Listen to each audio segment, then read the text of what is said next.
이진동의 속토비 시간입니다. 오늘은 최상병 사건을 파헤쳐 이 돌아오지 못한 해병이라는 이 책을 출간한 CBS 구용의 논설위원 모셨습니다. 안녕하십니까? 네, 안녕하십니까? 네. 야, 어느새 이렇게 책을 다 쓰셨어요. 근데 책 내용을 읽어보니까 진짜 교본 같아요. 아니 근데 네. 먼저 말씀드릴 것은 우리 이진동 대표님과 이렇게 인터뷰를 하게 돼서 영광입니다. 사실은 뭐 우리 대한민국 현존하는 최고의 아니요, 제가 판사 영광이죠. 전문 기자인데 이렇게 불러주셔서 감사하고요. 근데 여기 보니까 예. 야, 이재명 이제 지금은 전 대표인데 이재명 더불어민주당 대표, 조국 혁신당 대표, 이준석 의원 이렇게 이 정치권에 있는 그 상당히 거물급들이 이렇게 다 추천을 다 해주셨네. 제가 좀 졸고지만 좀 네. 부탁을 좀 개인적으로 드렸습니다. 했어요? 그래서 부탁 안 해도 써줄 만한데. 사실은 이제 저 출판사에 첫 PDF 파일이 나와가지고 네. 그것을 이제 보내드렸죠. 그리고 네. 좀 추천서를 써주셔라 네. 이렇게 부탁을 했는데 고맙게도 세 분이 응해주셔서 네, 감사하게 생각하고 있습니다. 근데 정작 읽어봐야 될 사람은 윤석열 대통령인데. 책이 나온지도 모르지 않을까요? 그러니까 대통령실에 한번 보내주셔야죠. 아니 진짜 국방비서관실하고 대통령실에 한번 보내줘야 될 것 같아요. 예. 아니 뭐 특검 대비라도 하라고.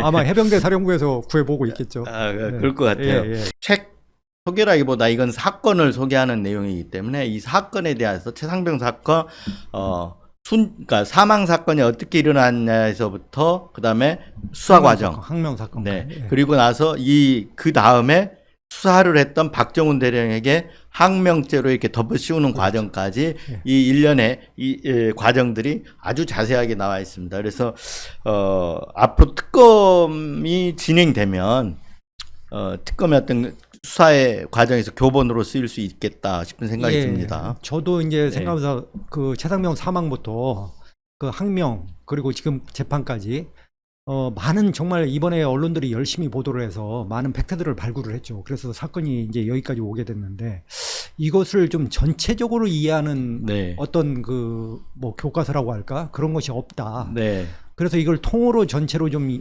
이해할 수 있는 네. 그 하나의 그 책을 써야 되겠다 이렇게 마음을 먹었고요. 네. 특히 여기에다 이제 중심을 둔 것은 저는 좀 박정훈 대령 입장에서 빙의를 해본다 그런 생각을 했어요. 네. 어떤 그 위압이 국방부에서 위압이 세차게 내려올 때 네. 이분이 과연 어떤 심정이 있었고 왜 이분은 대통령과 싸우게 됐는가. 네. 사실은 저는 이 책이 이제 윤석열 대통령은 사람에게 충성하지 않는다고 해서 결과적으로 네. 대통령이 됐잖아요. 네.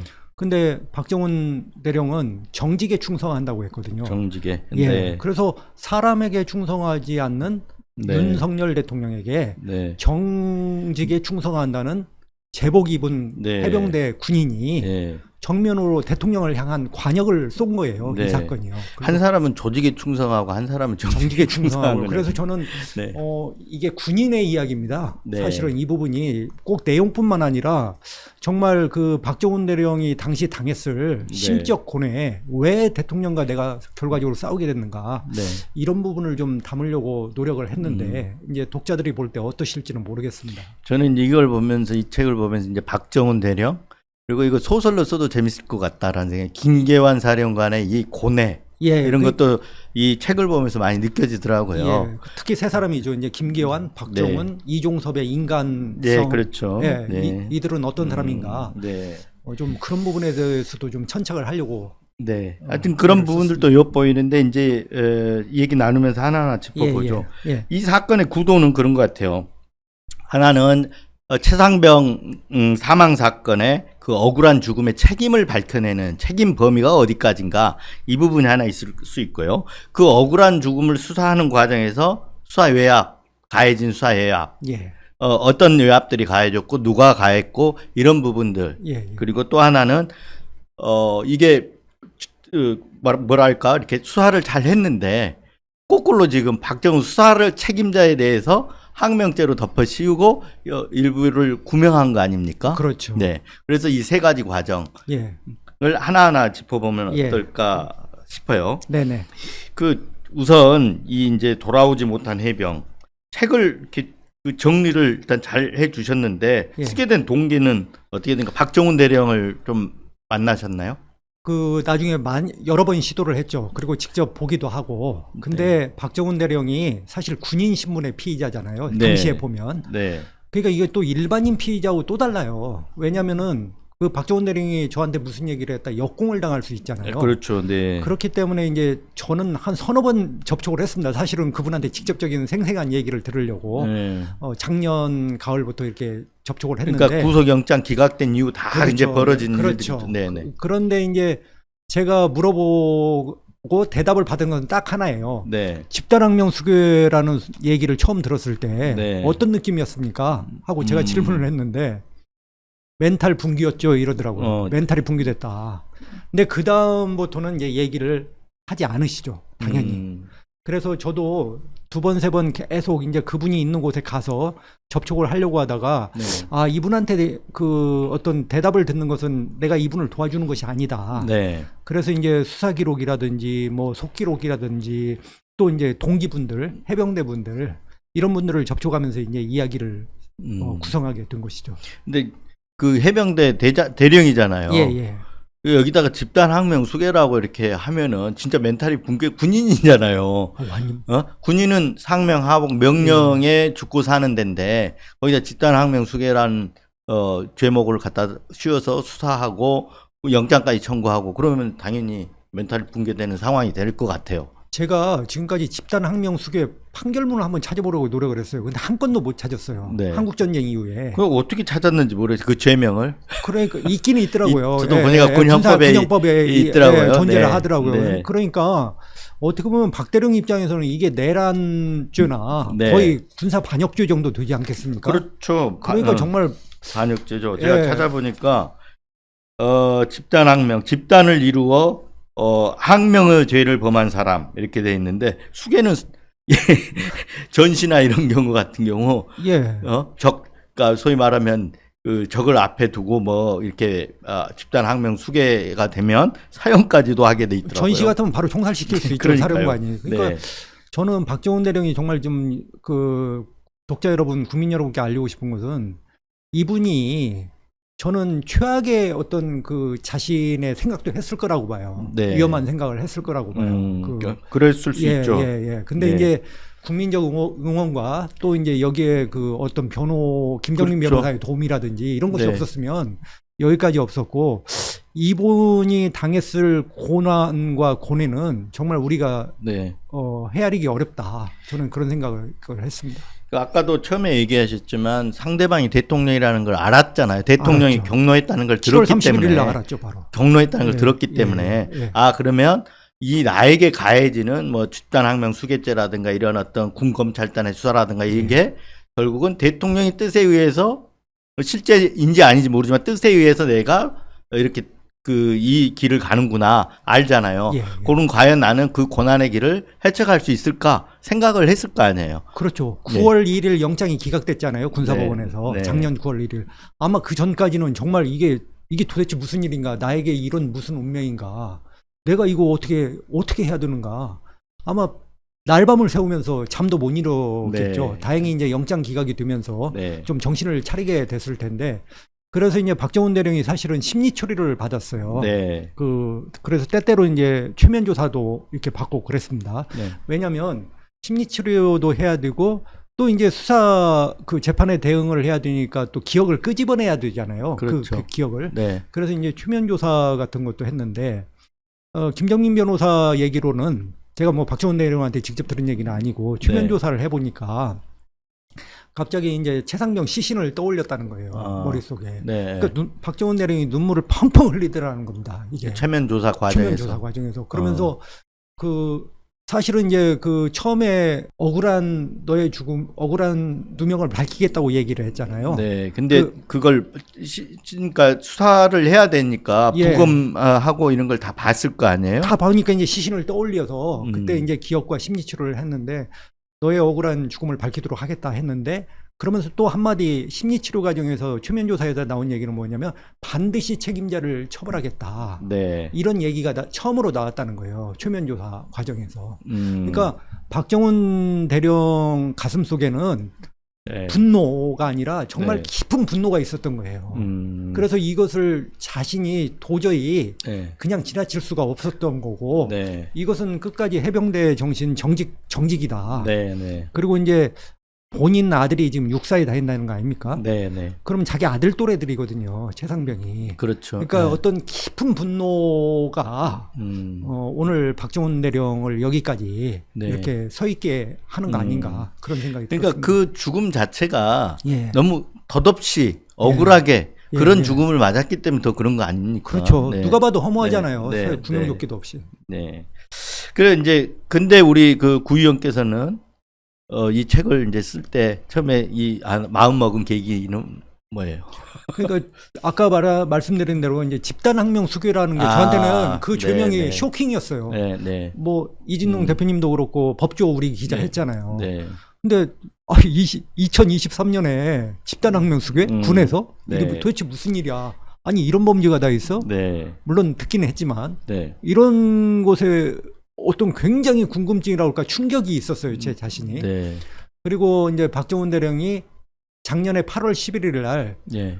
KBS 사사건건이라는 프로에 나와서 처음으로 한 30분인가 네, 40분 네. 정도 이렇게 인터뷰를 하죠. 예, 인터뷰한 적 있었죠. 저 끝까지 봤는데 정말 저 군인이 어떤 사람이지? 네. 박정훈 대령은 어떤 사람이지? 이런 궁금함이 굉장히 떠올랐어요. 네. 그래서 내내 몇 달간 그게 떠나지 않고 그러면서 이제 변호인도 찾아가 보고 그다음 국회 운영위라든지 국방위라든지 이런 것도 지켜보고 네. 관심을 갖게 되면서 가을 늦게쯤에는 아 이것을 기록으로 남기지 네. 않으면 안 되겠다. 네. 좀 그래서 시작을 한 거죠. 네.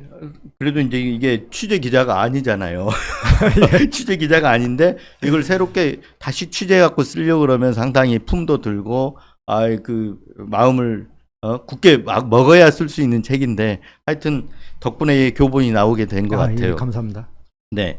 그 이제 대통령실이나 뭐 국방부 신원식 국방부 장관이나 뭐 이런 경우에는 박정훈 대령이 망상이다 이렇게 얘기하잖아요. 예, 예. 그래서 지금 수사 외압과 항명죄가 서로 대척점에 있는 거잖아요. 그렇죠. 네. 하나가 맞으면 하나가 아닌 상황이 그렇죠, 되는 그렇죠. 거잖아요. 예, 예. 예. 그러면 망상이라고 하는데 만나 보셨으니까 망상 맞습니까? 국민 여러분도 한번 그때 혹시 8월 11일 날 네. 그 사사건건을 보신 분은 알겠지만 네. 제가 박정훈 대령을 한 너댓 차례 이렇게 만나고 재판장에서 이제 먼 발치에서 계속 바라봤죠. 네. 근데 박정훈 대령을 보면서 느낀 것은 움직임이 거의 적은 사람이다. 네. 그러니까 어떤 동작이 크지 않은 군인이다 이런 생각이 들었어요. 그러니까 사람이 진실하다라는 것이죠. 네. 어떤 그 감정의 말을 할 때도 굉장히 점잖고 네. 항상 일정했어요. 말을 할 때도. 그리고 동작이 크지가 않았어요. 네. 그래서 사실은 이 책을 쓰면서 이제 가장 고민이 박정훈 대령을 제가 이제 신뢰할 수 있냐가 핵심이잖아요. 왜냐하면 그렇죠. 박정훈 대령 입장에서 이 네. 사건을 제가 보는 거니까. 네. 근데 여러 차례 봤지만 여러 차례 동일했어요. 그리고 이제 그 동기들을 만나면서 제가 정말 들은 얘기 중에 하나는 뭐냐면은 정말 이게 지금도 기억이 생생한데 동기들 분 중에 한 분이 네. 이제 박정훈 대령 그분들도 집단항명 수기라는 말을 들었을 거 아니에요. 뉴스를 통해서. 그렇죠. 자기들도 네. 충격을 받았다는 네, 거예요. 그러면서 네. 집단항명 수기로 박정훈 대령이 이제 입건됐는데 그 뉴스를 듣는 순간에 정훈이는 그럴 수 있지. 그럴 수 있다라는 게 그러니까 정훈이는 원칙대로 처리하고 원리 네, 원칙에 그러니까 철두철미해서 집단 항명을 할 수 있다라는 게 아니라 어떤 부조리에 맞서서 맞서서, 정훈이는 자기가 네. 아니다라고 생각하면 불의에 맞서서 끝까지 저렇게 원칙을 관철시킬 수 있는 사람이다 이런 얘기죠. 그런 얘기를 하는 거예요. 네. 정훈이는 저럴 수 있지. 네, 네. 정훈 그러면서 이 사건에 관심을 가졌고 이제 박정훈 대령을 응원하는 그런데도 자연스럽게 나왔다고 이 얘기를 들었을 때 정말 이 사람은 진국이구나. 네. 철저히 군인이구나. 네. 그래서 저는 참군인이다 이런 생각을 해요. 이분이 뭐 영웅이라고까지는 네. 할 수 없지만 네. 참군인이라고 뭐 하는 건 뭡니까? 우리가 제자리에서 제 임무를 하는 거잖아요. 자기 본분을 다 하는 본분을 거죠. 다 하는 네. 거잖아요. 그래서 지금도 이분이 넘치지 않고 모르겠어요. 먼 미래에 이분이 뭐 정치를 하게 되는 격변이 있을지는 네. 모르겠지만 저는 그것을 바라지는 않는데 지금까지 관찰해온 걸로는 이분은 정말 진국이고 네. 참 군인이다 네. 이런 확신을 갖게 됐습니다. 네, 그 이제 최상병 그 사망 사건, 어떤 죽음 그때 상황으로 한번 가보자고요. 네네. 네.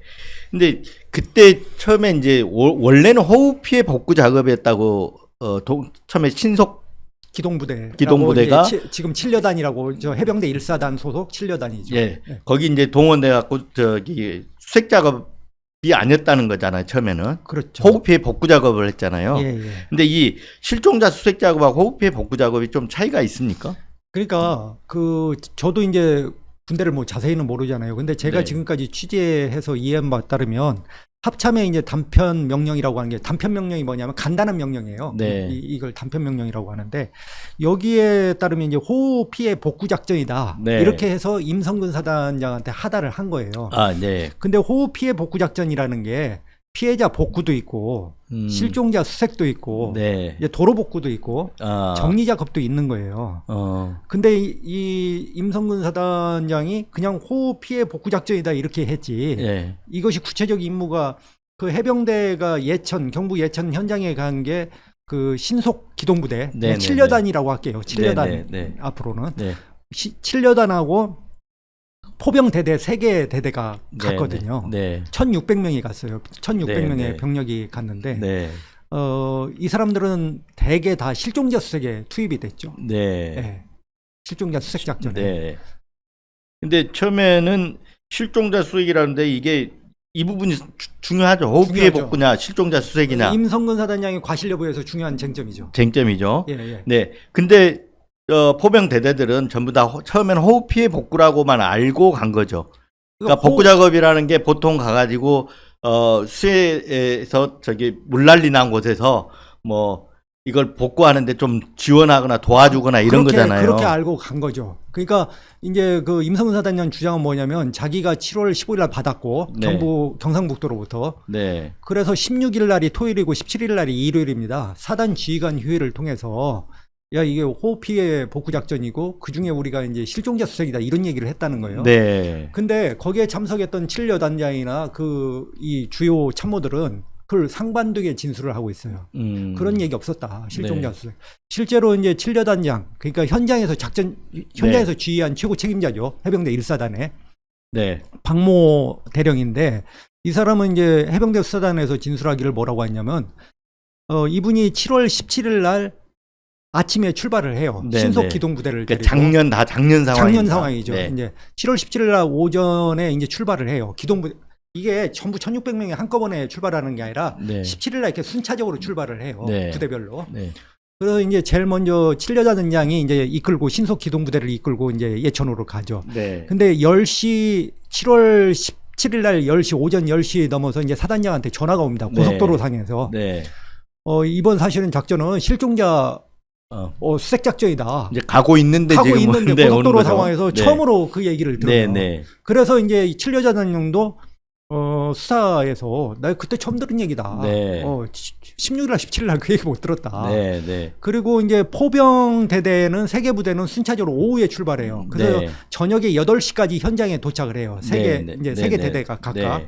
근데 이날 밤까지도 몰랐어요. 아, 세계 대대 다. 예, 실종자 네. 수색이라는 걸 모르고 네. 18일 날 아침에 이제 7여단장이 야 실종자 수색 작전이다. 네. 이렇게 하면서 18일 날 새벽에 알았다고 네. 이렇게 얘기를 합니다. 그러니까 왜 그게 중요한지를 얘기를 해줘야 되는데 실종자 수색을 하면 물에 들어가야 되는 거죠. 실종자 수색을 하면 당연히 물에 들어갈 수밖에 그러려면 없죠. 안전장구가 있어야 되는 네. 거잖아요. 그러니까 호흡 피해 복구 작업을 하면 안전장구 없이 그러니까 육지에서 이루어진 일만 하는 그런 거잖아요. 지금. 근데 그때 당시 그 TV 뉴스를 보면 국민 여러분도 보셨겠지만 다 전부 물에 삽과 마대자루밖에 없었잖아요. 네네. 그러니까 삽하고 마대자루를 간다는 것은 피해 복구 작전 가운데 무슨 가옥을 정리한다든지 그렇죠. 아니면 뭐 돌을 정비한다든지 토사를 이렇게 하지. 덮인 토사를 솔직히 걷어내는 거라든지. 실종자 수색 작전에서 무슨 삽이 그렇게 중요한 수단은 아니잖아요. 물론 네. 뭐 불필요하다 이렇게 얘기는 못하지만, 그러니까 실종자 수색 작전이면 그에 맞게 구명조끼, 네. 로프 기본적으로 이런 것이 있어야 되잖아요. 네. 왜냐하면은 지금 예천 지역의 그 정말 그 주민들 얘기에 따르면은 자기가 평생 이런 비는 못 봤다 할 네, 정도로 네. 비가 내렸고 사망자가 지금 10여 명을 넘을 정도로 엄청난 피해가 있었잖아요. 네. 예.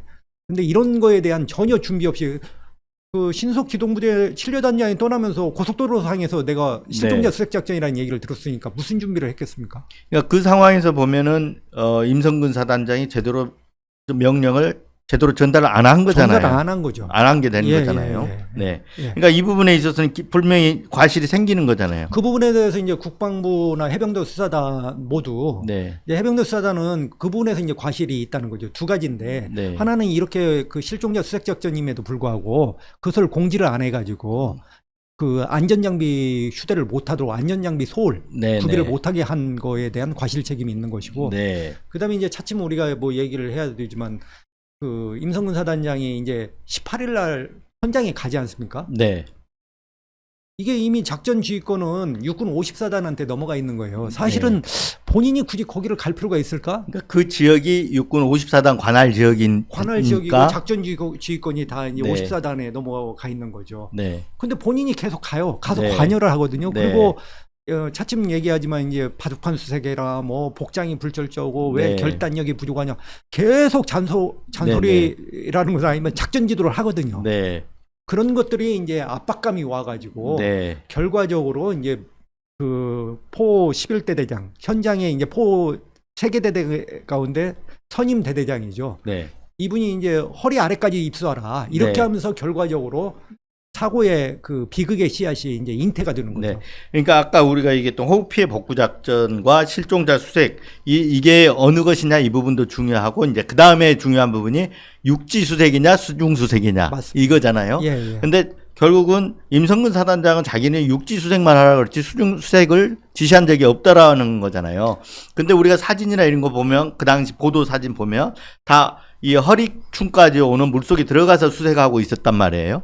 그러니까 너무 이제 거짓말을 많이 하는 거죠. 네. 저는 이 사건을 보면서 뭐 꼭 군인뿐만 아니라 제가 군인을 그 정말 나라 안보를 지키는 군인들을 폄하하려고 하는 게 아니라 군 지휘관들을 폄하하려고 하는 게 아니라 군의 지휘 전술이라는 게 기본적으로 기만 작전이잖아요. 군 네. 싸움 전투라는 게 이분들이 너무 거짓말을 많이 하는 거예요. 음. 그러니까 임성근 사단장이 VTC 회의라고 7월 10 네. 이제 7월 18일 날 이분이 그 현장에 가요. 예천 현장에 가서 VTC 회의가 화상회의 말하는 거죠. 화상 원격 회의죠. 네네. 이제 포항에 자신은 있고 네. 그 예천 현장을 연결해 가지고 네. 사단에는 자기 참모들이 있고 네. 이게 연결하면서 이제 회의를 하는데 거기에서 뭐라고 하냐면 7여자단장하고 이제 7여자단장 또 참모들이 있는 자리잖아요. 네. 화상으로. 거기서 야 수변에 내려가가지고 수풀을 헤치고 찔러봐야 한다. 네. 그 네. 물가에 들어가는 그런 방법으로 네. 71대대가 실종자를 찾은 거 아니냐. 네. 이게 무슨 얘기냐면 71대대가 신속 기동부대 하나의 부대예요. 네. 이 사람들이 그날 낮에 이제 실종자 한 분을 찾은 거예요. 그러니까 최상병 사망 사건이 나기 전날이죠, 전날이죠. 지금. 네. 근데 이 71대대 부대원 가운데 하나가 도로 위를 걷다가 이제 강물 쪽을 볼 거 아닙니까? 네. 그 시신을 본 거예요. 네, 네. 그래서 이제 했고 사실은 시신을 수습한 것은 해병대 그 71대대가 아니라 이제 구조대하고 소방대가 와가지고 최종적으로 물속에 발견만 그러니까 해병대가 발견만 한 한 거죠. 거죠. 네, 네. 그 발견만 한 거죠. 그러니까 거짓말이죠. 71대대는 사실은 그 육상 물에 안 들어가고 네. 그냥 육상을 도보하다가 강변을 도보하다가 이렇게 발견한 건데 여기에 이제 들어가서 그래서 찔러봐라 네. 그래서 찾은 거 아니냐. 그다음에 내려가는 사람은 이제 가슴 장화를 신어라. 네. 이게 가슴 장화라고 한 거 아니고 뭐 여기까지 오는 게 뭐지? 여기 뭐라고 하지? 네. 그러니까는 이제 화상회의에 참석한 분들은 그 가슴 장화를 네, 네. 말하는 거예요. 가슴 장화가 있다는 건 기본적으로 이제 물속에 들어간다는 것도 있잖아요. 물론 네, 네. 해병대 수사 임성근 사단장은 자기가 또 변명을 해요. 그 변명이 뭐냐면 가옥 피해 복구도 있잖아요. 네, 그러면 네. 집이 이제 산사태를 맞거나 했으니까 흙 이런 것 때문에 이제 네, 네. 이 복장 복장에서 이제 가슴 장화가 필요하다는 식으로. 네. 근데 이 자리에서 그런 그 가옥 복구를 하는 현장이 아니고 네, 네. 내성천과 한천과 음. 거기에 석관천에서 수변에서 작업하는 상황이기 때문에 그건 얼토당토하는 말이거든요. 그렇죠. 실종자 수색 작업이라고 본인이 얘기를 했잖아요, 또. 네, 그러니까 네. 이해하는 인원들 이제 그 뭡니까 거기에 참석하는 사람들은 이게 전부 수변을 전제로 하는 네, 거잖아요. 네. 물 수색을. 그러니까 가슴 장화가 필요하다는 것은 뭡니까? 네. 사단장이 결국 물에 들어갔다는 알았다는 거죠. 네. 그 외에도 뭐 수없이 거짓말이 임사단장 거짓말은 수없이 많죠. 네. 그러니까 결국은 최상병 사망과 임성근 사단장의 과실 사이에 인과관계가 있다 없다 있다고 본 거잖아요 지금. 있다고 본 거죠. 그 과실이라는 게 이제 물론 재판을 받아봐서 명확하게 재판부의 판단을 받아봐야 보는 문제지만 그러니까 1차적으로 이제 혐의라는 거 아닙니까? 그렇죠. 저희가. 1차적으로 해보니까 예. 아까 얘기했던 대로 실종자 수색을 지시했는데 거기 안전장구가 없이 지시를 했고, 그리고 또 하나는 이제 아까 수중수색, 예. 사실상 수중수색을 지시했다고 보는 거잖아요 지금. 그렇게 저 본인은 수중이 아니라 수변이라고 자꾸 네. 수중과 수변이라고 하지만 어차피 그날은 수변도 물이 찼었어요. 그러니까 그렇죠. 대성천을 가보면 제가 현장에 가보니까 모래밭도 있고 그 모래밭 위에 수풀들이 이렇게 많이 나와 있어요. 어디가 수변인지 어디가 수중인지 알 수가 없는 상황이었다는 거잖아요. 상황이죠. 예, 그게. 예.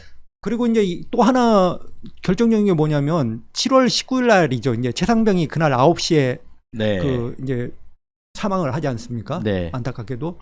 근데 7월 18일 날 새벽 6시 몇 분쯤에 그 1사단 공보과장이 카톡방에 사단장한테 그 국민일보 나온 사진 물속에서 이렇게 네. 수변에서 수색하는 그 장면 사진을 보내요. 네. 그러니까 7시 5분쯤에 임성근 사단장이 네. 공보활동이 잘 이루어졌구나. 네. 이렇게 얘기를 하잖아요. 네. 근데 임성근 사단장이 수사 과정에서 이걸 또 자기는 변명을 하죠. 못 나는 봤다고. 그때 못 봤다. 네, 못 못 봤다고 보고 얘기했죠. 네. 연결식 나중에 네. 20일 날 21일인가 연결식 때야 그것을 확인했다. 네. 그렇게 이제 거짓말을 하는 거죠. 네. 근데 이제 또 그 책이 있다 보니까 예. 책 그 47페이지 보니까 이렇게 돼 있어요. 그 해군 검사. 네네네.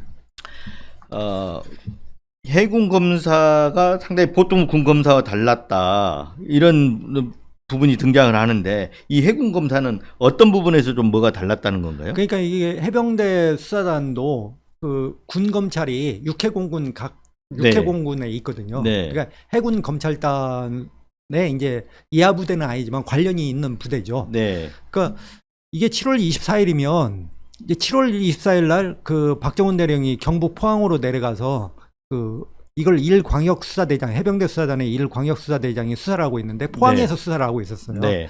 그래서 이미 내려가 있는 상태예요. 네. 이때 이제 내려가 있는데 해군 군검사가 그 변사체를 검시를 같이 했던 검사예요. 그렇게 이제 검사가 7월 24일 날 이제 수사를 하고 있으니까 네. 어떤 경위로 뭐 자세하게 방문했는지는 모르지만 이제 수사단에 온 거죠. 와가지고 얘기를 하면서 검사들 얘기가 네. 이것은 과실관계가 있다. 이건 임성근 사단장이 과실혐의가 네. 입증된다면서 네. 자기 그러면서 판례까지 6개 판례를 알려줘요. 조언을 해줬죠. 네네. 그러니까 아까 6가지도 되고 이건 자기들은 인정이 된다. 네. 조금 이따 얘기하지만 이게 뭐냐면은 한 가지 말씀드리는 거는 사실은 이제 연결식이 끝나고 해병대 사령관하고 해병대 방첩부대장하고 네. 또 박정훈 대령하고 네. 그 위에 한두 명이 포함되어 있는지는 모르겠습니다. 이제 만나서 얘기를 할 거 아닙니까? 네. 얘기를 하는데 이제 사실은 임사단장에 대한 처벌이 필요하다고 제일 먼저 주장한 사람은 방첩부대장이에요. 방첩부대장이 대령인데 네. 이 방첩부대장이 굉장히 중요하잖아요. 네. 그 기무 업무라든지 네, 이런 걸 네. 하기 때문에. 근데 그때만 해도 박 대령은 박 수사단장은 이게 뭐 과실 혐의가 있는지 확인이 안 됐기 때문에 그렇죠. 그 당시 상황에서. 네, 그 당시 상황에서는 별로 그런 생각을 안 했다는 거예요. 네, 네. 근데 이제 방첩부대장은 뭐냐면 정무적 감각에서 그렇게 한 거죠. 이 사건이 워낙 그 안전장비 서울로 구명조끼도 없이 장병이 사망하니까 그때 네. 국민적 공분이 엄청 컸잖아요. 그렇죠. 그리고 윤석열 대통령도 엄중수사하라고 했고 네. 그 이종섭 장관도 엄중수사하라고 네. 했고 그래서 해병대 수사단은 엄중수사를 한 거예요. 네. 대통령이 그렇게 지시를 했기 때문에. 그렇죠. 그런데 그 당시만 해도 박 대령은 그렇게 생각하지 않았다는 거예요. 근데 이제 24일 날 아마 오후까지인가 그때쯤에서 이제 거의 조사를 마무리해요. 그러니까 네. 그 포병 대대장들까지 네, 네. 거의 마무리를 하면서 이제 과실 혐의가 인정된다고 네. 박 단장도 24일, 25일경에 이제 네. 그렇게 자기가 확신을 갖게 되는 거예요. 네. 그렇게 했는데 이제 여기 24일에 군 검사가 와가지고 이렇게 했고 그래서 나중에 이제 그 항명 사건 재판에 이제 기소가 수사를 받을 때요. 박정훈 대령이 네, 수사를 네. 받고 이제 해병대 수사단이 난리가 났을 때 네. 군 검사들한테 그때 좀 그 의견서 같은 거 이런 것을 좀 줄 수 있냐.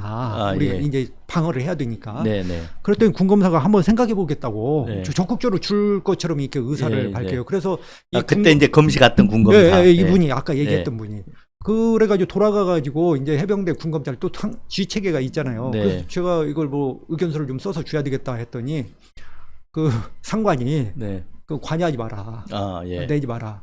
그렇게 해서 결국 그 의견서를 못 네. 주죠. 근데 정말 이런 해군 군검사도 네. 어떤 그 정직과 당시 상황 정확히 사실에 입각해서 네. 이런 조언을 주니까 어떻게 보면 이분도 참 고마운 사람인데 해병대 수사단 입장에서는 이제 의견서까지 받았더라면 더 좋은데 이제 그러지 못한 의견서는 결국 못 받은 거네요. 못 받은 거죠. 왜냐하면 그 상관이 네. 내지 말라고 하니까. 그러니까 근데 지금, 이분이 예.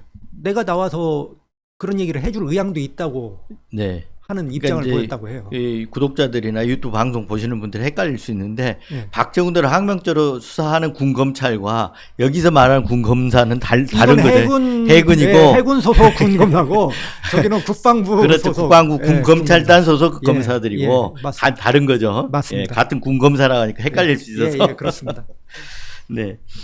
그 해병대에서 이제 그 1사단장 임성근 사단장이 이제 제일 문제된 게 임성근 사단장이잖아요. 그렇죠. 지금. 이 위상이 어느 정도나 됩니까 지금? 그러니까 해병대 별이 9명이 있다고 해요. 네. 해병대 이제 사령관은 아시다시피 삼성장군이고 네.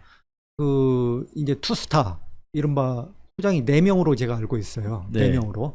근데 해병대 1사단이 핵심 부대죠. 네. 사실은 뭐 군인들 얘기할 때 들어보니까 해병 1사단이 뭐 북한의 한 군단과 맞먹는 전력이라고 그렇게 얘기를 하더라고요. 1사단. 1사단 전력 네. 규모가 굉장히 핵심 부대죠. 대개 이제 해병대 1사단하고 사단이 2개밖에 없으니까 네. 1사단하고 2사단하고 네. 네. 2개밖에 없으니까 거의 1사단장이 이제 거의 유력한 다음에 네. 그 사령관. 해병대 사령관의 네. 강력한 후보라고 봐야죠. 네. 근데 임성근 사단장도 처음에는 최상병 사망에 대해서 책임지겠다.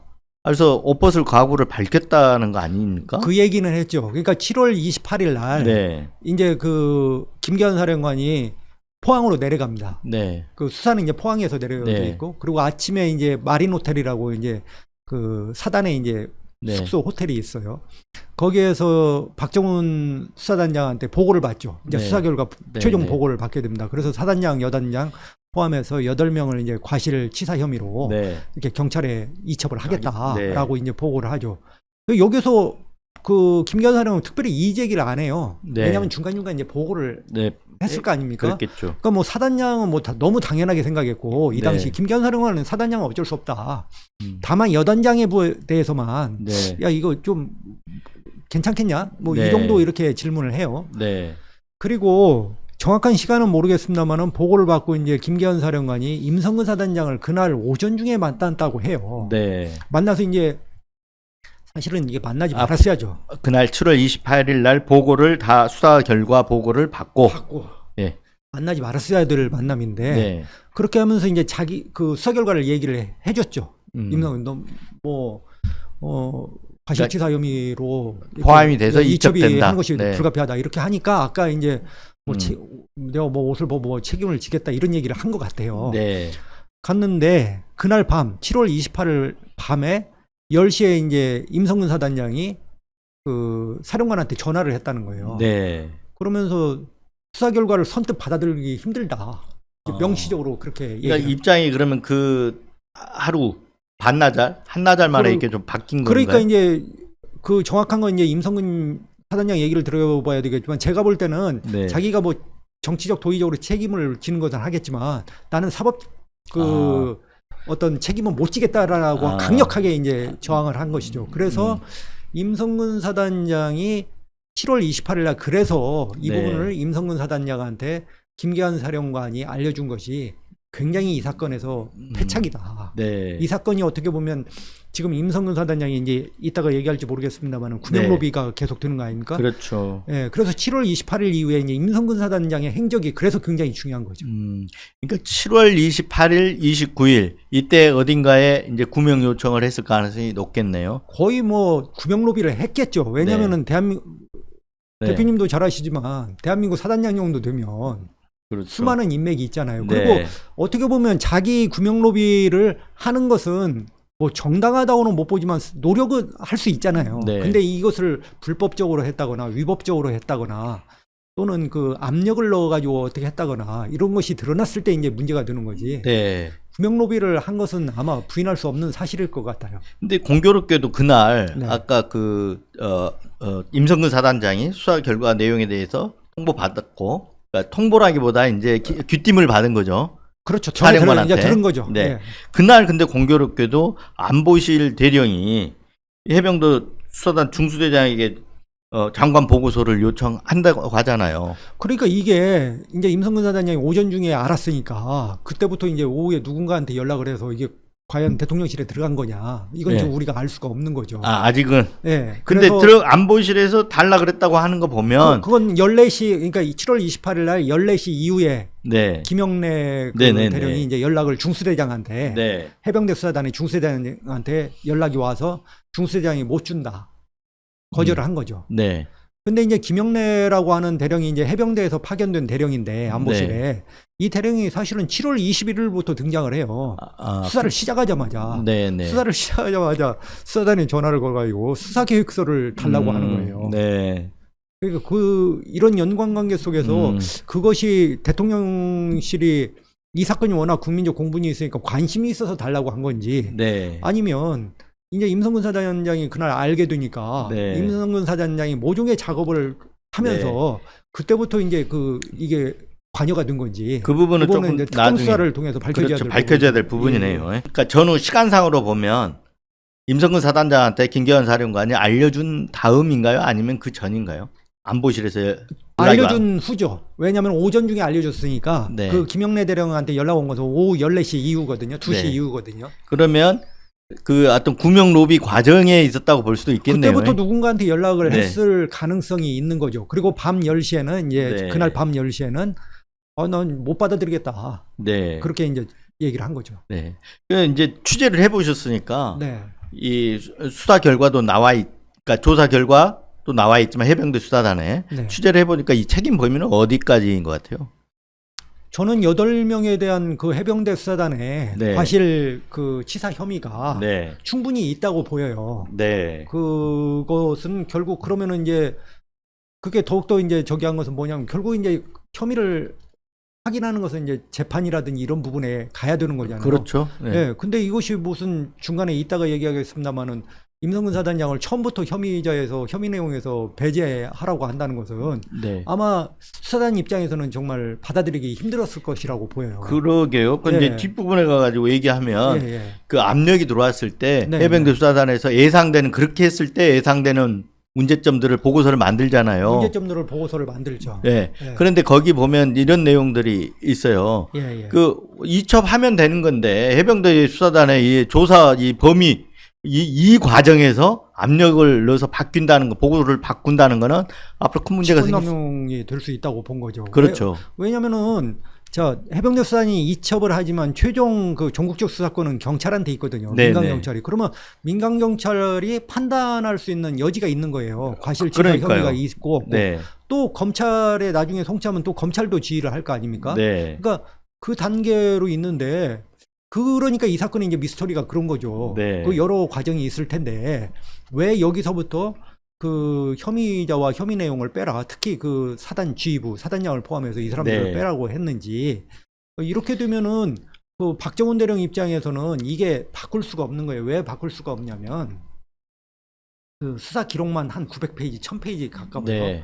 그리고 사건 인계서라는 게 있어요. 네. 네. 그러면 사건 인계서하고 또 인지 통보서라는 게 있어요. 네. 이 인지라는 건 잘 아시겠지만 범죄 혐의를 네. 갖다가 그 알게 된다는 거잖아요. 네. 범죄 혐의가 인지 보고서가 되면은 예. 거기에 혐의명, 뭐 군번, 누구, 뭐 네. 혐의 내용 이런 것들을 기록하게 돼 있어요. 간단하게 네. 사건 인계서가. 그러니까 이거는 임의로 박정훈 단장이 만든 게 아니고 예. 이거 원래는 이 그 문서화돼 있는 양식이 거, 있는 거예요. 서식이 표정에. 그대로 있는 예, 예, 거잖아요. 맞습니다. 거기에 막 기입하는 거잖아요, 지금. 그렇죠. 예. 그러니까 특별하게 그거를 과거에는 뭐 안 했던 사안들을 새로 한 것도 아니고 예. 원래 그 서식에 그대로 집어넣어서 그대로 해서 그렇죠. 이첩하게 돼 있는 그렇죠. 거 그대로 따는 거잖아, 말. 그렇죠. 만약에 그걸 변경하면 네. 우리가 말하는 대로 어떤 특별한 사정 변경이 있어야 되잖아요. 네. 그래야 이게 나중에 어떤 법적으로 문제가 없잖아요. 근데 사정 변경이 없는 상황에서 이것을 갖다 임의대로 고친다면 이거야말로 수사 조작이 되고 이제 왜곡이 되면은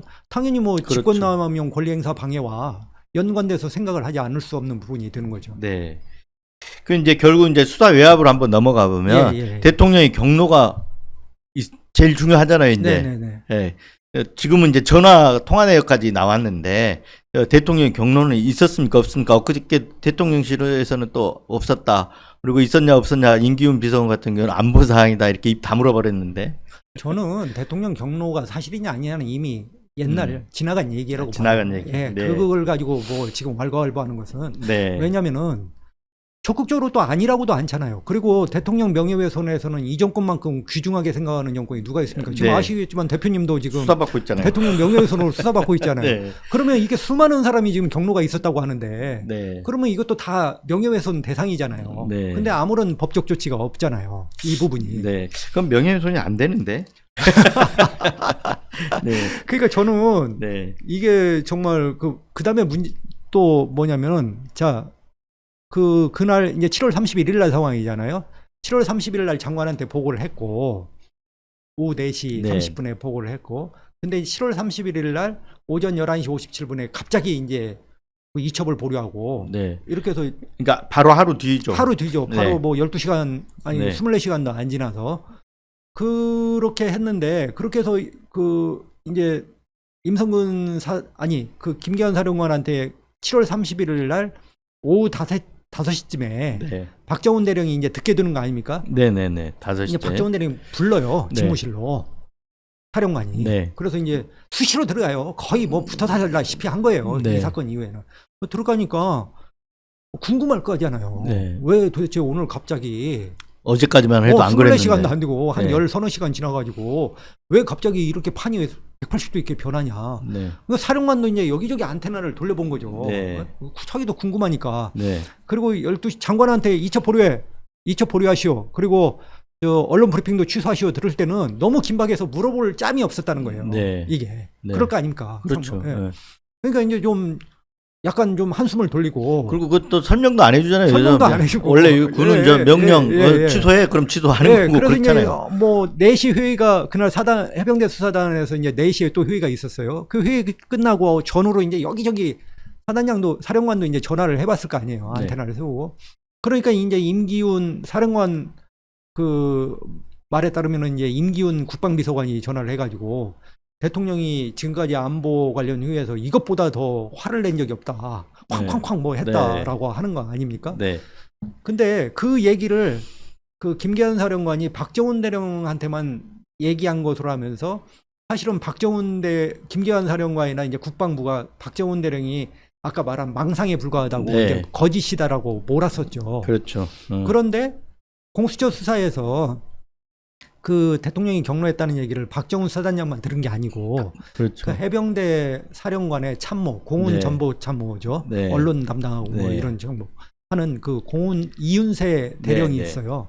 이분도 대통령 경로에 대해서 김기현 사령한테 들었다라고 네, 네. 얘기하고 또 방첩 부대장도 네. 또 그 공수처에서 그 얘기를 들었다고 진술을 했다라고 지금 알려져 있지 않습니까? 네. 그러니까 이 사람 뭐 박정훈 대령만 들은 게 아니라 네. 이런 게 들었으니까 이것이 경로가 설이냐 아니냐 이건 뭐 사실상 확인된 사항이라고 봐야죠. 사항이라고 봐야죠. 네. 그걸 보고 뭐 했든 안 했든 경로 아니 그걸 이제 몰라서 한 게 아니라 네. 되짚어 갖고 설명하기 그렇죠. 위해서인데 너무 길게 갈 필요는 없을 것 같아요. 이미 이 부분은 이 단계는 지나가지고 사실상 기정사실화 돼 있다 이렇게 보면 될 것 같고요.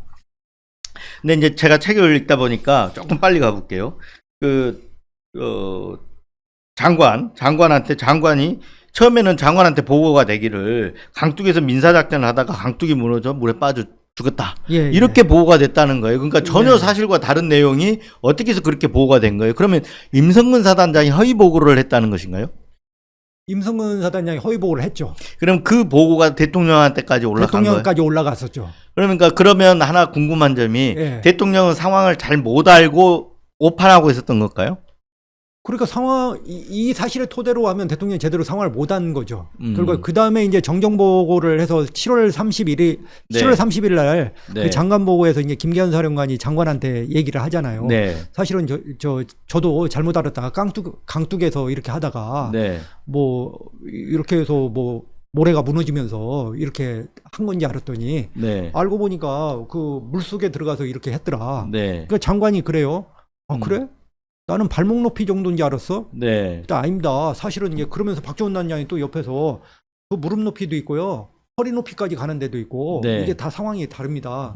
그러니까 장관이 허위 보고를 했구나. 그러니까 그 책에 이렇게 나오네요. 내가 잘못 알고 있었네. 허위 보고를 했구나. 이렇게 이종섭 장관이 탄식을 했다는 부분이 나오는데 했죠. 예. 그러면 장관이 이렇게 잘못 알았으면 대통령까지도 지금 잘못 알고 있을 가능성이 있다는 거잖아요. 그렇게 보는 거죠. 네. 그러면 사실 이 대통령의 오판은 이 잘못된 보고에서 시작됐다고 봐야 되나요? 그러니까 그것도 한 요인인지 네. 아니면 뭐 그 대표님도 잘 아시지만은 사실은 워낙 대통령 성정이 격한 사람 아닙니까? 네. 그리고 뭐 자기가 너무 법에 대해서 잘한다고 생각하고 다른 사람 얘기 안 듣죠. 얘기를 안 듣죠. 그러니까 뭐 그건 여러 가능성이 있기 때문에 네. 앞으로 수사를 해봐야. 근데 이제 그러면 임성근 사단장은 왜 그러면 그런 그 뭐라 그럴까 허위 보고라고 봐야죠. 그거는 허위 보고죠. 상황이 완전히 다른 거니까. 예, 허위 보고죠. 그럼 왜 그런 허위 보고를 했을까요? 사실은 자기 책임을 면하려고 하는 것 같아요. 그러니까 굉장히 의도적이라고 보는 거죠. 지금. 근데 이분 임성근 사단장을 보면 시종일관 거짓말이에요. 네. 그리고 자기 합리화예요. 심지어는 그 대대장들한테 책임을 떠넘길 뿐만 아니라 네. 7여단장한테도 나중에 책임을 떠넘겨요. 네. 그러니까 그것은 야 현장 부대장이 알아서 해야 될 일이지 내가 네. 책임이 아니다.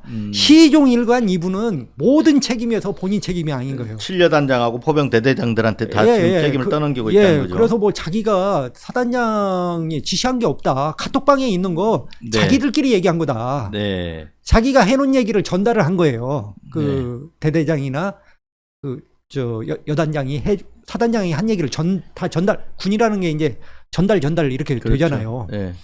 근데 이것이 야 사단장이 내가 얘기했으면 이게 공문으로 해가지고 하나의 통일된 얘기로 나갔어야지. 나는 그런 적이 없다. 이러면서 이제 변명을 하는 거죠. 근데 이제 장관 보고 과정에서는 이렇게 정리가 되잖아요. 아 장관도 내가 잘못 알았네. 이렇게 알게 되는 거잖아요. 그 자리에는 그래서 박정훈 대령도 들어갔다는 거 아닙니까? 들어갔습니다. 그때 분위기는 어땠어요? 이종섭 장관이 제대로 인지를 하는 상황이 됐었나요? 제대로 인지하는 상황으로 보여요. 왜냐면은 네. 내가 잘못 알았구나. 허위 보고였구나. 네. 그러면 당연히 이 부분을 허위 보고로 또 입건을 해야 되잖아요. 사실은. 네. 그런데 아무 조치 안 하죠. 그리고 장관이 나중에 다 듣고 나서 수고했다고 하잖아요. 네. 네. 근데 이제 저도 이제 책을 보고 알았지만 그 장관이 임성근 사단장 형사처벌 대상이 꼭 돼야 하느냐 이렇게도 물어보고 또 하나는 여단장 물에 들어가지 말라고 지시를 했는데 여단장도 형사 책임 물어야 하느냐 이것도 물어보고 초급 간부들 수색에 참여했는데 살았다는 이유만으로 여기도 형사처벌해야 되느냐 이렇게 하나하나 짚어가면서 물어봤다고 그래요. 질문을 했어요. 그러니까요. 박정훈 단장이 처음에 이제 그 사건 개요를 갖다가 설명을 하고 그러니까 이제 질문이 됐고 그러면 장관이 질문을 하면 어떤 질문은 사령관이 대답하고 어떤 질문은 이제 박정훈 대령이 했는데 사단장도 이렇게 과실의 혐의가 이게 들어가야 되는 거냐 이렇게 이제 물어봤다는 거죠. 박정훈 대령 얘기는. 그러니까 이제 사령관이 설명을 했다는 거예요. 이게 좀 그 과실 혐의가 있고 그래서 이 부분은 경찰에서 좀 더 자세하게 조사해서 판단할 필요가 있습니다. 그래서 이처벌할 필요가 있습니다. 라고 얘기를 했다는 거죠. 그러니까 이제 박 대령이 듣고 있다가 우리 사령관님 설명 잘하시는데 이제 혼자 이런 생각을 했다는 거예요. 너무 완벽하게 설명을 했거든요. 그러고 이제 갔는데 결과적으로 나중에 장관은 이제 바꾸죠. 나는 사단장에 대해서 물어본 적이 없다. 그러면서 거짓말을 했다고 박정훈 대령이 또 거짓말을 했다고 해서 이 부분을 박정훈 대령이 거짓말을 했다. 네, 그래서 이제 상관 명예훼손 혐의를 항명 혐의 외에 추가를 하죠. 그래서 현재 재판 중입니다. 그것도. 아, 그 부분이구나. 네, 네. 네. 그러니까 근데 이제 결정을 뒤집으면서 보고 워낙 많이 돌아가지고 나는 세심하게 생각할 겨를이 없었다. 뭐 이렇게 얘기를 핑계를 대잖아요. 예, 예. 네. 그런데 보면 아까 그 질문들을 던졌다라는 건 제대로 짚고 있었다라는 얘기거든요. 제대로 짚고 있었고 네. 또 그 말이 다른 사람들이 이제 국방부가 압력이 들어오면서 수사와 재판 과정에서 진술들을 다 바꿔요. 그 네. 당시 참여한 사람이 이제 국방부는 그 대변인도 있고 허태근 정책실장도 있어요. 네. 그다음에 박진희 군사보좌관이라는 네. 사람 4명, 이종섭 장관 그렇게 해서 4명이고 다 들어갔죠. 다 장관 보고 들어갔죠. 자리에. 예, 그리고 해병대 사령부에서는 3명이 들어갔어요. 네. 사령관하고 박대령하고 이윤세 공보조훈실장이 들어갔어요. 네. 근데 박대령 말고 나머지 사람들이 다 애매하게 해요. 그런 얘기 김기현 사령관은 그런 얘기 없었다. 네. 자기가 그렇게 얘기를 해놓고도 없었다 이렇게 이야기하고 이윤세 공보조훈실장이 애매하게 얘기하는데 네. 아 누가 장관이 얘기했는지 누가 얘기했는지 모르지만 그런 비슷한 얘기가 있었다. 네. 이렇게 얘기를 해요. 그러니까 지금은 그런 상황이지만 만약에 특검 수사가 되면 구체적으로 들어간 사람이 여러 명이기 때문에 이게 진실이 가려질 수밖에 없는 거 아니야. 한두 명이 아니니까요. 근데 재판 증인으로 나와서 전하규 대변인이나 국방부에 네. 그다음에 국방부에 그때 당시에 허태근 정책실장이나 네. 얘기하는 거 보면 사단장 얘기가 분명히 있었던 것은 거의 확실해 보여요. 네. 그리고 나서 끝나고 이 부분도 엇갈리는 것 같아요. 장관 보고가 딱 끝나고 나서 임성근 사단 거취에 대해서 김기현 사령관이 따로 독대해가지고 논의한 것으로 보인다라는 거잖아요, 상황이. 근데 장관은 그런 독대 상황이 없었다. 지금 이렇게 엇갈리고 있는 것 같아요. 장관만 거짓말을 하죠. 그 부분은 김기현 사령관도 독대가 있었다고 얘기를 하고 있어요. 네. 그 이제 보고가 끝나고 네. 그 사실은 그때 보고가 이루어진 이유가 뭐냐면 이게 수사 결과 보고는 부차적인 문제예요. 네. 왜냐하면 1사단장 인사를 해야 되잖아요. 굉장히 중요한 자리니까. 굉장히 중요하죠. 그러니까 거기에 혐의자에 들어가 있으면 사실 계속 그렇죠. 지휘할 수 있도록 둬서는 안 된다 이런 생각을 하는 거잖아요. 그렇죠. 박 대령이 국방부 보고를 가자고 했을 때 왜 가야 되냐고 물어봤다는 거예요. 근데 인사만 설명하면 그렇잖아요. 네. 왜 인사를 해야 되는지 수사 결과를 해야 되니까 네. 사실은 인사함 보고가 1차였고 네. 수사 결과 보고는 2차였다는 거예요. 네. 그래서 2명의 후보를 가지고 가요. 해병대 네. 수사단장 사령관이. 그래서 이제 수사 결과 같이 보고를 하고 방에서 나오면서 네. 두 사람만 따로 남죠. 사령관하고 장관만. 네. 거기서 이제 준비해온 그 인사안을 네. 장관한테 보고를 하죠. 근데 그것은 뭐 특별히 논쟁거리는 아닌 것 같습니다. 장관만 그렇게 얘기를 하고 있죠. 그럼 이제 결국은 그러면 장관만 그렇게 얘기한다는 건 장관이 뭔가 이렇게 누군가를 방어해 주기 위해서 다른 얘기를 한다 이렇게 볼 수 있는 거잖아요. 그게 자기가 그런 것 같아요. 자기 진술의 일관성이 전부 무너지니까 아까 사단장 자기가 질문을 안 했다고 하잖아요. 네. 그러니까 이런 거에 의해서 자기가 인정하면 그런 진술들이 다 거짓말로 드러날까 봐서 네. 어떻게 보면 이제 거짓의 자기를 보호하려고 거짓의 진술들을 세웠는데 네. 어느 하나가 무너지면 연쇄적으로 무너지니까 그걸 보호하려고 지금 그러고 있는 거죠. 근데 장관이 이첩 보류 지시하고 따로 10가지 지시 사항을 내렸다고 예, 돼 예. 있던데 예, 예. 그 10가지 지시 사항은 그 뭐 다 조목조목 나열할 필요는 없는데 그렇죠. 대체로 어떤 내용이 어떤 의미를 갖습니까? 그 10가지 지시사항의 핵심이 뭐냐면 혐의자와 혐의 내용을 빼라는 내용이 있어요. 거기에. 네. 그래서 수사 유압이 있었다는 거죠. 그게 장관은 자기가 지시 안 했다고 하지만 정종범 부사령관한테 전해준 거기에 네. 그 내용이 있는 거예요. 그러니까 8명의 혐의자 이름이 있고 혐의 내용들이 이름은 아니지만 그냥 혐의자와 혐의 내용을 굳이 쓸 필요 없이 네. 그냥 사실관계만 적어서 그냥 보내라. 그 사실 사건 인계서 보면 다 적게 돼 있는데 왜? 그러니까 양식을 말고 네. 그게 유재훈 법무관리관이 참 엉터리 없는 얘기죠. 네. 이게 이 사건에서 해야 되는 건데 그 엉터리 없는 얘기인데 이제 그런 상황인 거죠. 네. 예. 결국 근데 박정훈 대령한테는 왜 항명죄를 뒤집어 씌웠다고 생각하세요? 지금 그게 이제 과정을 건너뛰어서 이제 결과론적 네. 얘기인데 네. 박정훈 이게 대통령이 이제 경로를 해서 대통령이 경로한 이유가 임성근 사단장 때문에 결국은 대통령이 경로가 된 부분으로 우리가 지금 다 알고 있잖아요. 네. 그러니까 임성근 사단장을 빼냐 안 빼냐가 이 사건의 지금 핵심이잖아요. 그렇죠. 근데 그렇게 해서 이첩 보류 명령을 한 거 아닙니까? 네. 그렇게 해서 장관 10가지 지시 내용 중에 이것이 있는 것이고, 이렇게 했는데 해병대 수사단장이 빼라는데 안 뺐잖아요. 네. 끝까지 가서 결국에는 그 다음에 이첩도 8월 9일이라고 이 네. 지시사항에 보면 8월 9일이라고 돼 있어요. 뭐 네. 이미 나왔으니까 그건 설명을 안 하고. 그러니까 8월 2일 날 이첩한 건 예정대로 한 거죠. 원래 예정대로 그대로 한 원래 거죠. 예정대로 한 거고, 네. 아마 이 지시에서는 8월 9일 날 네, 네. 보고한 다음에 그때 가서 이후에 결정하자 이런 네. 지시로 보여요. 네. 그러니까는 그 해병대 수사단 입장에서는 이것을 이미 약속을 했어요. 경북 경찰청에. 그리고 경북 경찰청도 계속 언제 오냐, 빨리 네. 안 오냐, 네. 너네 빨리 안 주면 우리가 수사할 거야, 이러고 있었어요 당시에는. 네. 지금은 이렇게 뭐 거의 1년을 이렇게 허우적거리면서 네. 어떤 그 경찰청도 지금 엄청난 압력 속에서 굴복하고 있는지 제대로 하는지 지금 알 수가 없습니다만은.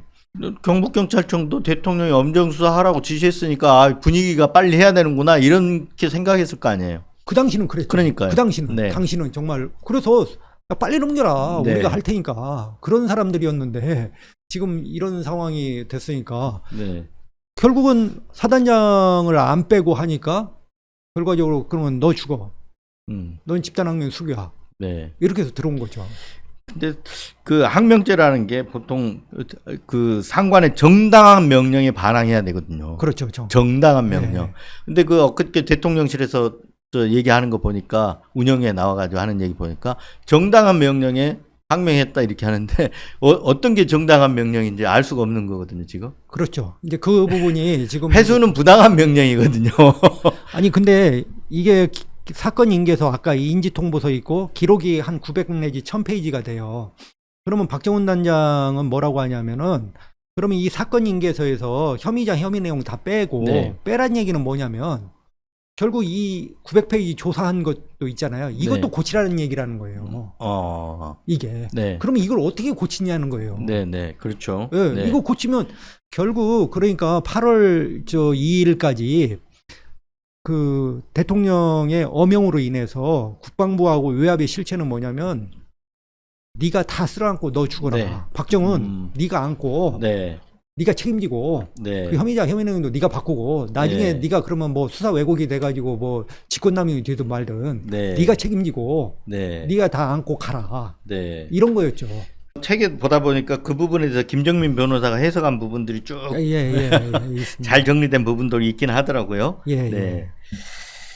자, 그 이제 또 책 보다 보면 김계환 사령관도 중간에 끼어가지고 굉장히 고뇌하는 부분도 많이 이렇게 나와 있더라고요. 그러니까 김기현 사령관하고 이제 박정훈 대령하고 쭉 취재를 해보니까 네, 김기현 사령관이 되면서 이제 박정훈 대령이 수사단장이 된 거예요. 네, 그래서 둘이 호흡이 잘 맞았다는 거예요. 아, 그 김기현 사령관이 박정훈 네. 대령을 수시로 불렀고 네, 그 해병대 수사단 이제 부하들의 불만이 뭐였냐면 이건 뭐 큰 불만이 아니라 너무 사건을 많이 가져온다는 거예요. 그 박정훈 대령이 네. 사령관이 얘기하면 다 가져온다는 거예요. 아, 그래서 네, 뭐 농반진반으로 네, 아니 단장님 다 받아오지 말고 일부는 감찰을 하라고 네, 하고 네, 왜 다 받아옵니까?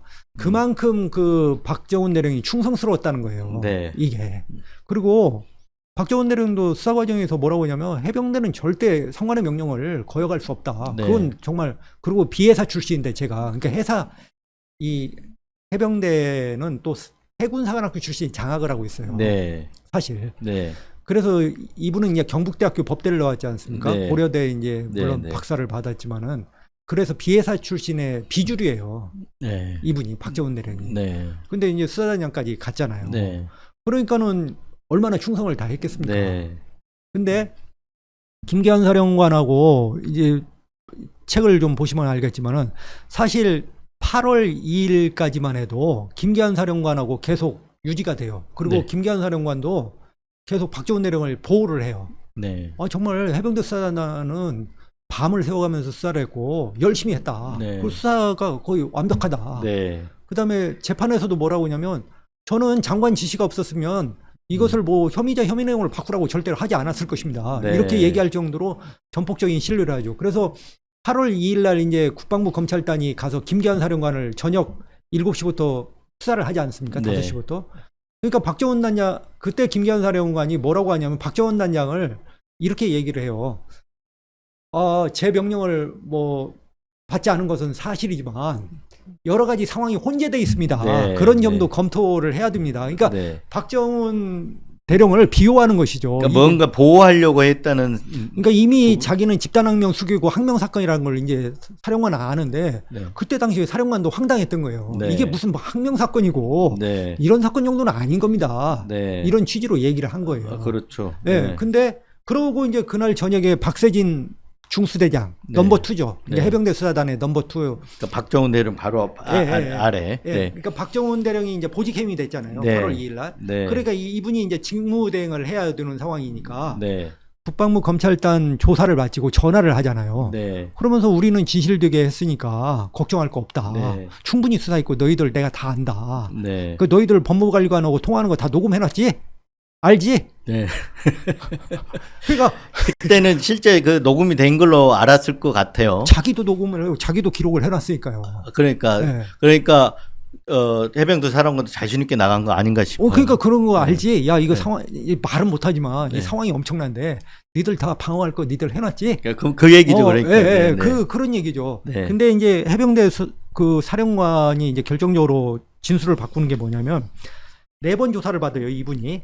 군검찰, 군검찰 국방부 조사를 검찰단. 8월 네. 2일 날 이제 당일 날 받고 네, 그다음 8월 9일 날 받고 네, 2차 조사를 그리고 8월 17일 날 받고 네, 8월 29일 날 받아요. 4차 이렇게 받는데 8월 9일부터 바뀌어요. 네, 그러니까 이제 그때부터 국방부가 막 알리바이를 만들잖아요. 네. 그 아까도 말씀드렸지만은 사단장에 대해서 그 장관이 물어본 적이 없다 보고시에. 네, 네, 네.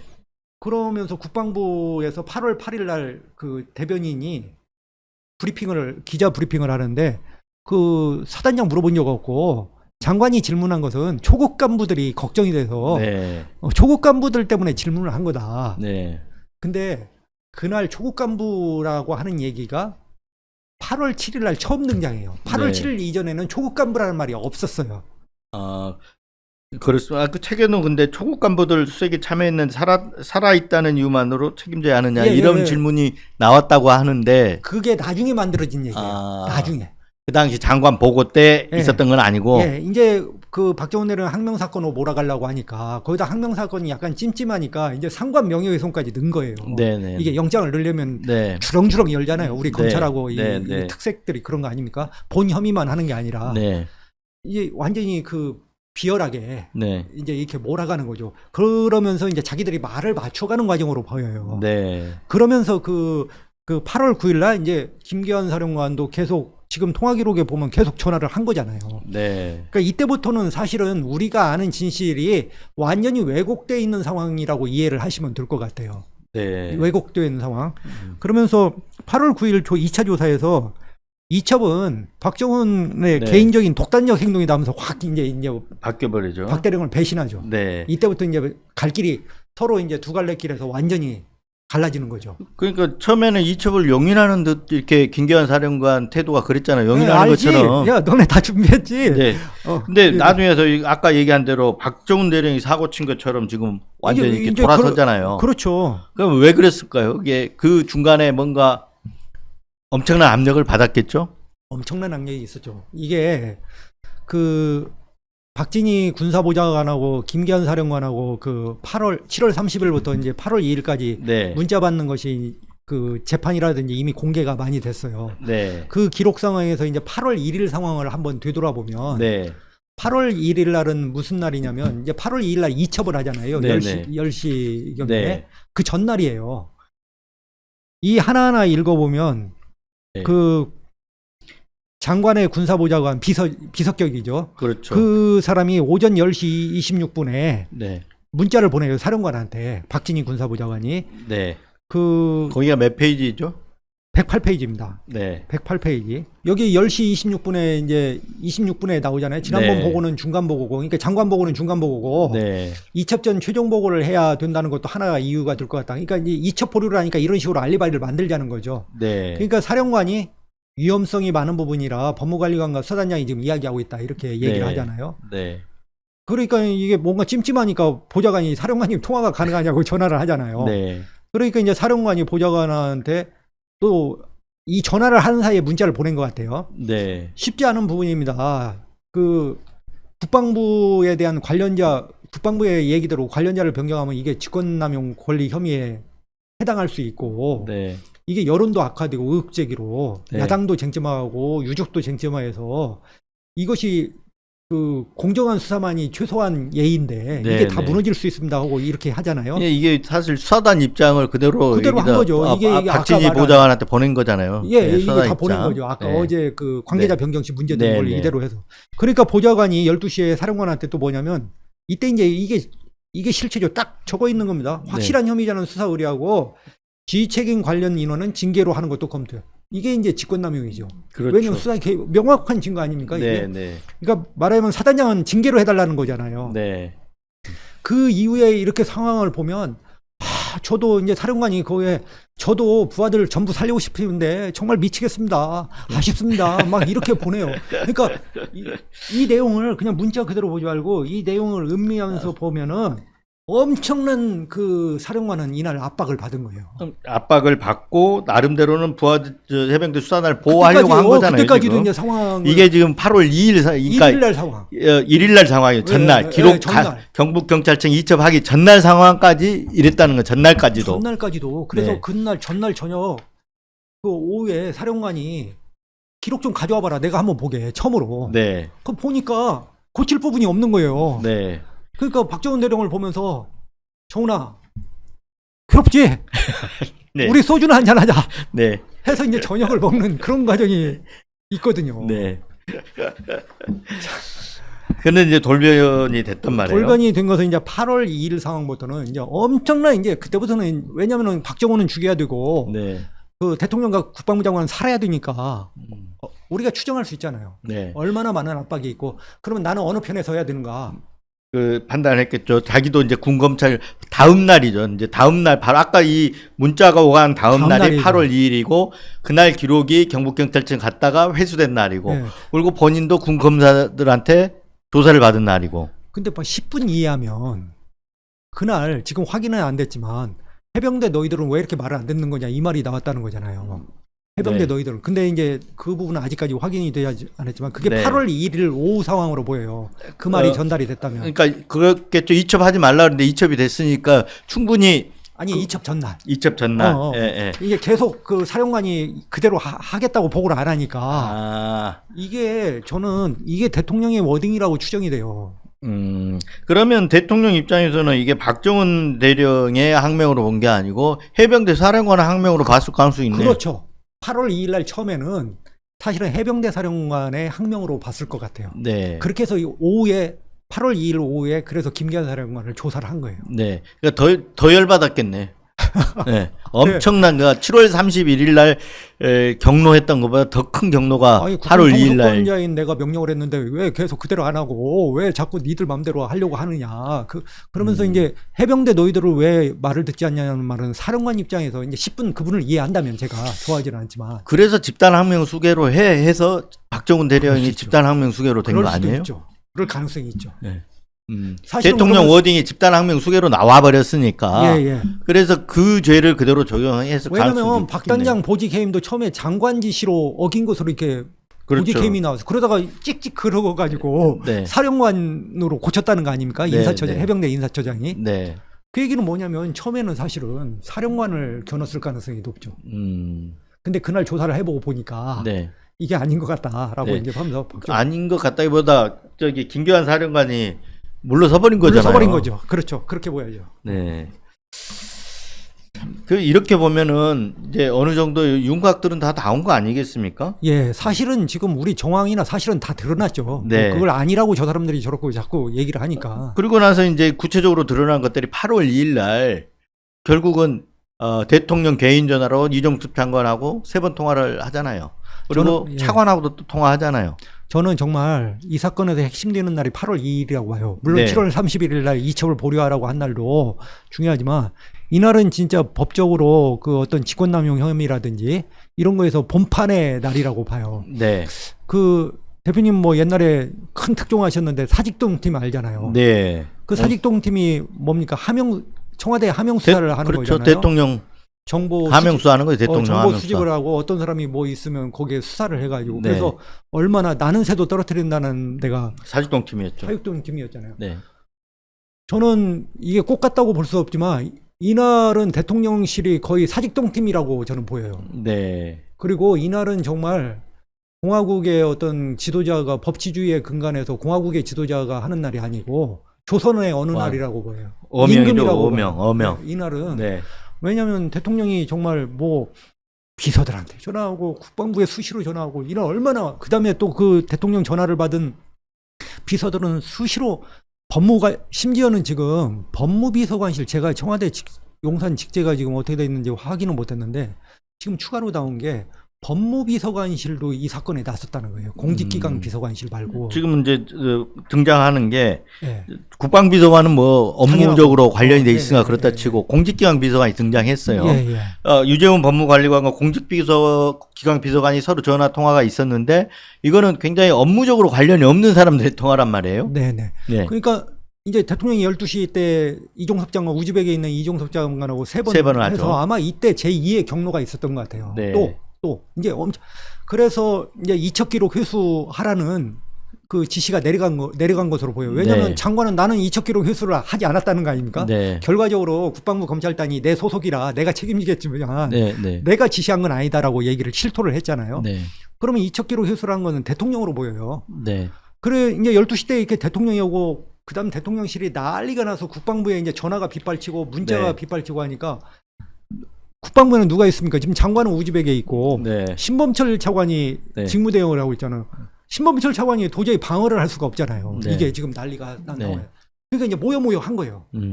그게 정확한 시간은 이번에 입법청문회에서 드러난 사실인데 1시 반경을 전후해서 몇 네. 분간 있었는지 모르지만 거기에 국방부 검찰단도 있었고 유재훈 법무관리관도 같이 모여 있었던 거예요. 군검찰단이랑 전부. 검찰단장하고 네. 법무관리. 네. 그러니까 바로 하명이 때려 바로 해결해야 될 거 아니에요. 지시가 이렇게 또 내려가야 될 거 아닙니까? 그러니까 네. 이게 따로 떨어져 존재하면 이게 지금 일사불란하게 네. 이거 어떻게 보면 이건 정말 비상 전시 상황 같은 거죠. 네. 그 왕명이 떨어지면 네. 바로 출납을 해야 되니까 네. 이것은 도저히 상상할 수가 없는 거거든요. 신범철 차관이 이제 그 대통령한테 또 전화를 받잖아요. 11시 20분, 30분경에 네. 8분 동안 전화를 받아요. 네. 바로 옆에 군 검찰단장이 있고 네. 법무관리관 그럼 다 들을 거 아닙니까? 네. 그리고 그 앞에서 유재훈 법무관리관은 그 경북경찰청의 수사부장하고 통화하면서 그 경북경찰청 수사부장이 우리는 이첩되지 않은 것으로 하려고 할 테니까 어떻게 가져가시겠습니까? 네. 이렇게 전화를 하잖아요. 네. 그러니까는 네, 뭐 가져오겠습니다. 그러면서 그러면 어떤 형식으로 가져올까요? 이제 그 수사부장이 물어보니까 유재훈 법무관리관이 바로 검찰단장한테 네. 이거 뭐 항명 사건의 증거물로 가져올 수 있나요? 그러니까 가져올 수 있다고 얘기하니까 네. 그러면 항명 사건의 증거물로 가져오겠다고. 네. 그러니까 그냥 현장에서 바로 이게 정말 일탈되고 위법적인 행동들이 바로 여기서 진행이 되는 거죠. 그 이제 대통령이 경로했으니까 그렇게 되는 건데. 그러니까 난리가 난 상황인데 이제 결국은 특검에서 밝혀야 될 문제는 그런 어떤 윤곽들은 지금 다 드러나고 있잖아요. 통화 내역으로 인해서. 근데 그 배경 이제부터는 배경이 특검 수사에서 밝혀져야 되거든. 왜 그랬냐 대통령은. 예. 좀 취재 과정에서 좀 추정할 만한 부분들이 있습니까?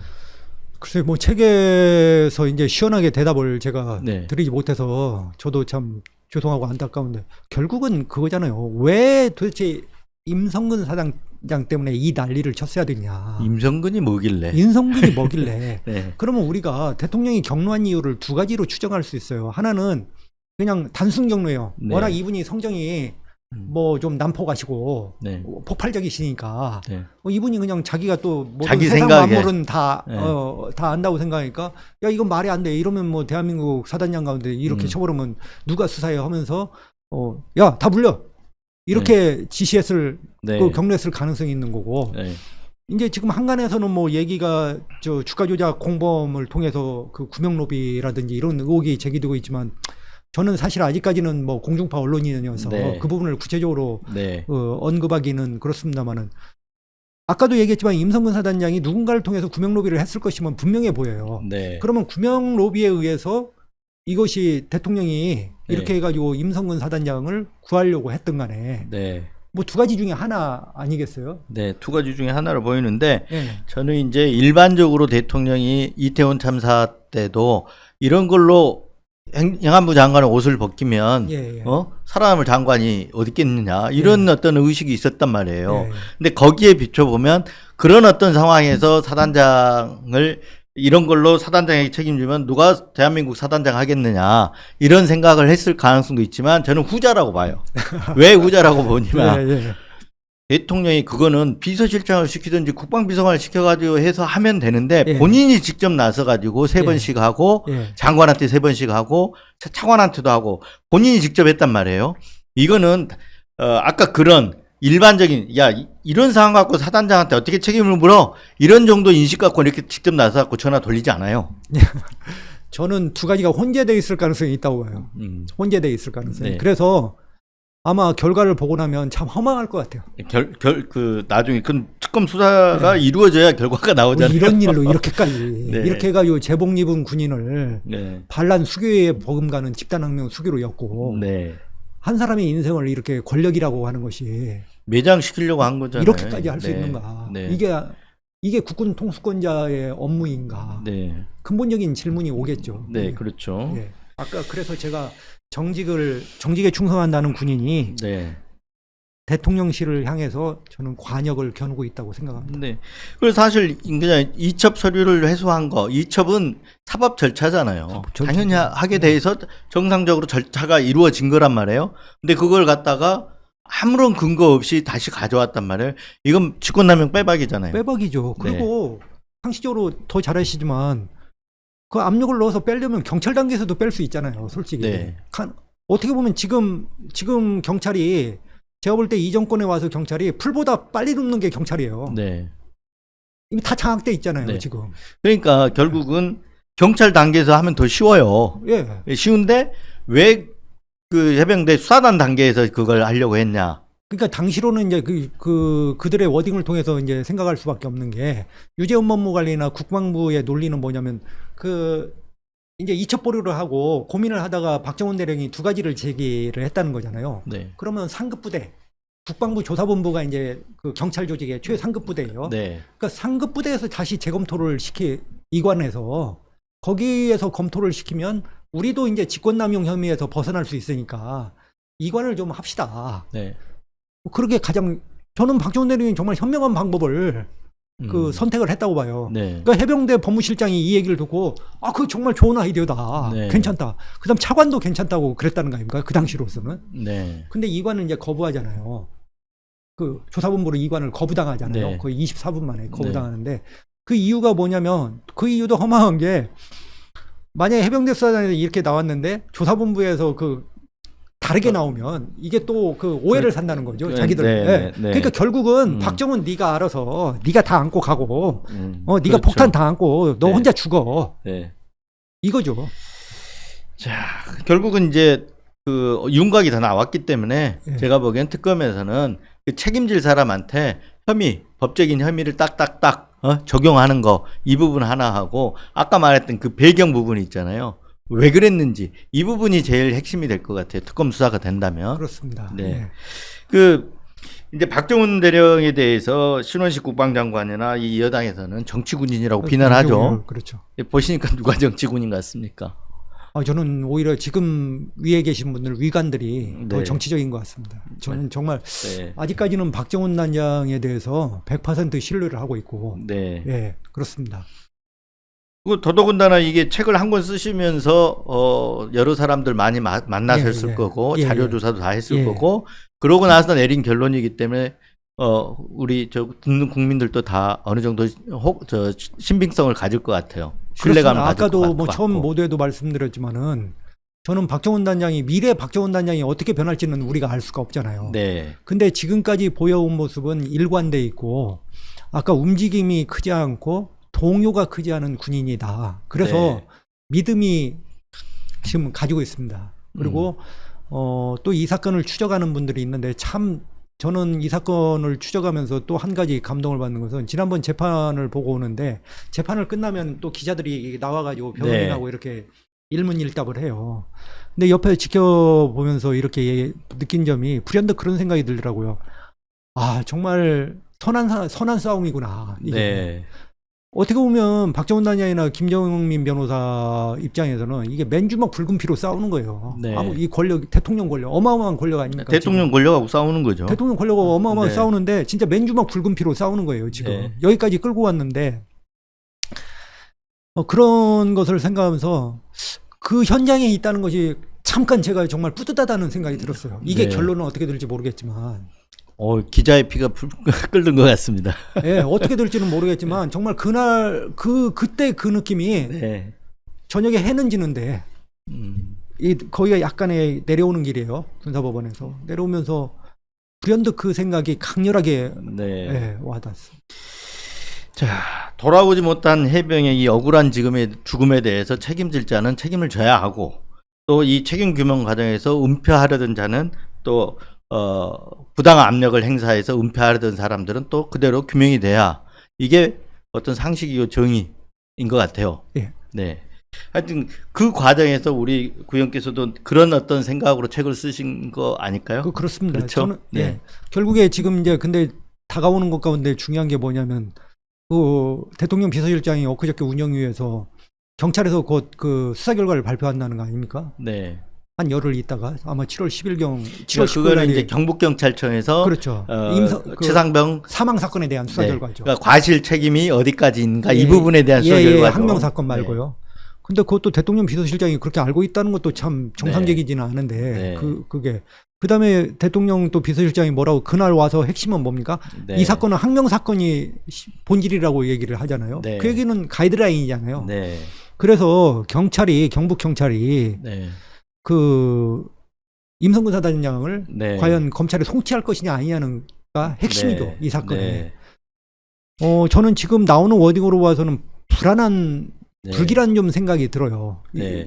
대통령실이 저렇게 얘기를 하는 것은 저게 가이드라인이고 이미 뭐 언지를 받았는지도 의심스러울 정도로 가이드라인만 준 게 아니고 뭐 어느 정도 우리가 뭐 기자 생활을 하다 보면 다 물밑으로 짐작이 드는 부분이 들어가지 있잖아요. 않았을까요? 그러니까요. 저는 그렇게 저희들 뭐 보이는데. 이렇게 네. 한 2, 30년 기자 생활하면서 아니 대통령이 저렇게 대통령실에서 저렇게까지 노골적으로 얘기하고 여당의 의원들이 여당의 권력 핵심에 있는 분들이 노골적으로 다 얘기하잖아요. 예. 이건 외압이 아니고 항명이 본질이라고 그냥 대놓고 얘기하잖아요.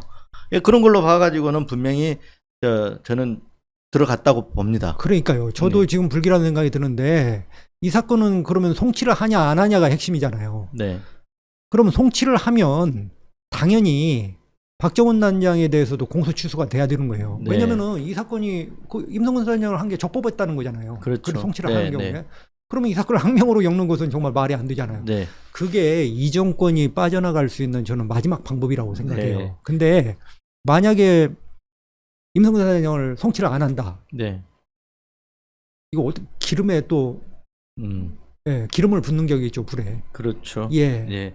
어쨌든 간에 이게 대통령 권력의 문제이기 때문에 특검을 통해서 반드시 규명이 돼야 된다. 특검을 통해서 해야 된다. 그렇죠. 반드시 왜냐하면 지금 우리가 검찰을 믿을 수가 없잖아요. 네.